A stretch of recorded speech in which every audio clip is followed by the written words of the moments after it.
নমস্কার বন্ধুরা, পদ্মদির রান্নাঘরে আপনাদের সবাইকে স্বাগত। আশা করছি আপনারা সবাই খুব ভালো আছেন। আমিও খুব ভালো আছি।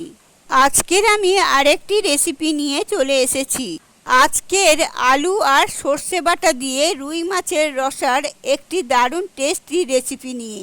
একবার আমার মতো করে এইভাবে রুই মাছের রসা বানিয়ে দেখুন, স্বাদ একদম মুখে লেগে থাকবে। আশা করছি আপনাদের খুব ভালো লাগবে। এখানে আমি 5 পিস রুই মাছ ভালো করে ধুয়ে জল ঝরিয়ে রেখেছি। চেষ্টা করবেন মাছের রসার জন্য সব সময় ফ্রেশ মাছ ব্যবহার করতে। মাছের মধ্যে প্রথমে মিশিয়ে দিচ্ছি পরিমাণ মতো লবণ আর হলুদের গুঁড়ো। লবণ হলুদকে খুব ভালো করে মাছের সঙ্গে হাত দিয়ে ঘষে ঘষে মেখে নেব। মাছে লবণ হলুদ মাখা হলে 10 মিনিট রেখে দেব ম্যারিনেট হবার জন্য।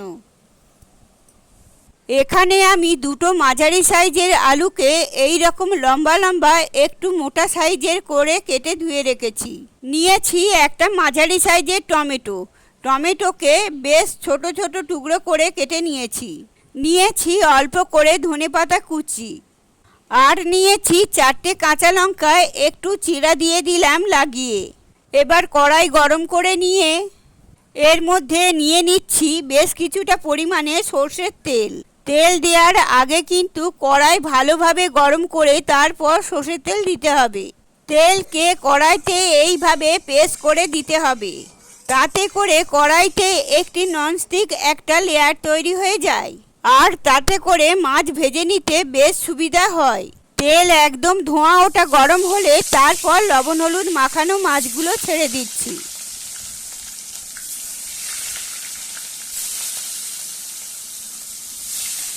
মাছ ছেড়ে দেওয়ার পর অপেক্ষা করতে হবে। নিচ থেকে সুন্দর রং ধরলে এবার মাছকে পাল্টে নিচ্ছি।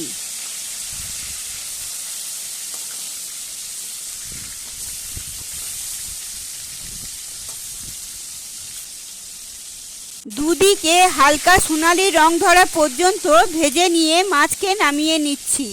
এর থেকে কিন্তু বেশি কড়া করে ভাজবার প্রয়োজন নেই।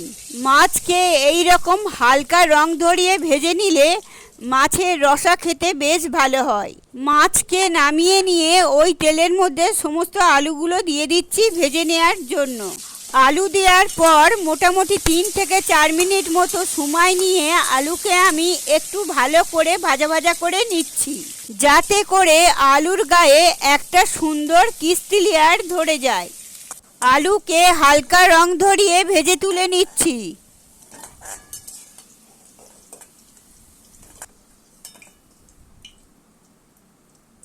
গ্যাসের ফ্লেমটা লোতে করে দিলাম। এবার আমি গরম তেলের মধ্যে দিয়ে দিলাম 1/2 চামচের মতো কালো জিরেটা একটু হতে দেব। কালো জিরে পুড়ে গেলে রান্নার স্বাদ অন্যরকম হয়ে যায়। তারপর যোগ করে দিলাম টুকরো করে রাখা টমেটোগুলো।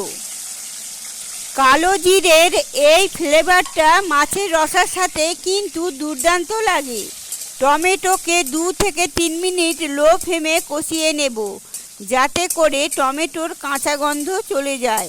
টমেটোটা 2-3 মিনিট কষিয়ে নেওয়ার পর এবারে এর মধ্যে দিয়ে দিচ্ছি 4টে চেরা কাঁচা লঙ্কা, দিয়ে দিচ্ছি 1 চামচের মতো লঙ্কার গুঁড়ো।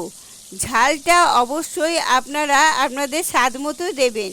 আর দিয়ে দিচ্ছি 1/2 চামচের মতো হলুদের গুঁড়ো, দিয়ে দিচ্ছি অল্প একটু জল। এবার গ্যাসের ফ্লেমটা মিডিয়ামে রেখে 2 মিনিট সময় ধরে মশলার কাঁচা গন্ধ চলে যাওয়া পর্যন্ত খুব ভালোভাবে কষিয়ে নিতে হবে। মশলা যত ভালো করে কষানো হবে রান্নার স্বাদ কিন্তু ততটাই ভালো হবে। মশলাকে খুব ভালোভাবে কষিয়ে নিয়েছি। এবার ভেজে রাখা আলুগুলো দিয়ে দিলাম। মশলার সাথে আলুগুলো খুব ভালোভাবে নেড়েচেড়ে মিনিটখানেক সময় ধরে কষিয়ে নেব। মশলার সাথে খুব ভালোভাবে নেড়েচেড়ে কষিয়ে নিয়েছি। এবার এর মধ্যে দিয়ে দিলাম পরিমাণ মতো জল। আপনারা ঝোলটা কতটা রাখবেন সেই বুঝে কিন্তু জলটা ব্যবহার করবেন। ঝোল যখন ফুটে আসবে সেই সময় আমি সর্ষে বাটা অ্যাড করব। এখানে আমি 3 থেকে 4 বড় চামচ সর্ষে বাটা দিয়ে দিলাম।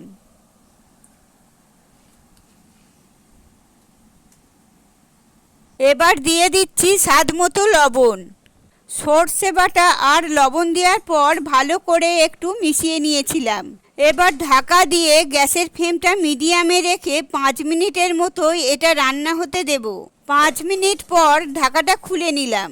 দেখুন আলু খুব ভালোভাবে সেদ্ধ হয়ে গেছে।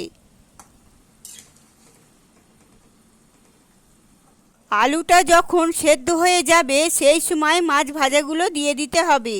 এবার ঝোলের সাথে মাছটা খুব ভালোভাবে একটু মিশিয়ে নেব। এর মধ্যে দিয়ে দিচ্ছি অল্প করে ধনেপাতা কুচি। আবারও ঢাকা দিয়ে 5 মিনিটের জন্য রান্না হতে দেব। 5 মিনিট পর ঢাকাটা খুলে নিচ্ছি। এবার নামানোর আগে 1 চামচ সরষের তেল দিয়ে দিলাম। তেল দেবার পর ভালো করে একটু মিশিয়ে নেব। গ্যাসের ফ্লেমটা বন্ধ করে দিয়ে ব্যাস একদম তৈরি হয়ে গেল আমাদের রুই মাছের রসা। এই রকম রুই মাছের রসা হলে দুপুরে কিন্তু ভাতের সাথে আর কিছু লাগে না। তাহলে বন্ধুরা, আপনাদের যদি আজকের এই মাছের রেসিপিটা ভালো লেগে থাকে অবশ্যই কমেন্ট করে জানাবেন। আর আমার চ্যানেলে আপনারা যদি নতুন এসে থাকেন অবশ্যই আমার চ্যানেলটিকে সাবস্ক্রাইব করার অনুরোধ রইল। আর পাশে থাকা বেল আইকনটা ক্লিক করবেন যাতে নতুন নতুন রেসিপি সবার আগে আপনাদের কাছে পৌঁছে যায়। ভালো থাকবেন, সুস্থ থাকবেন, ধন্যবাদ।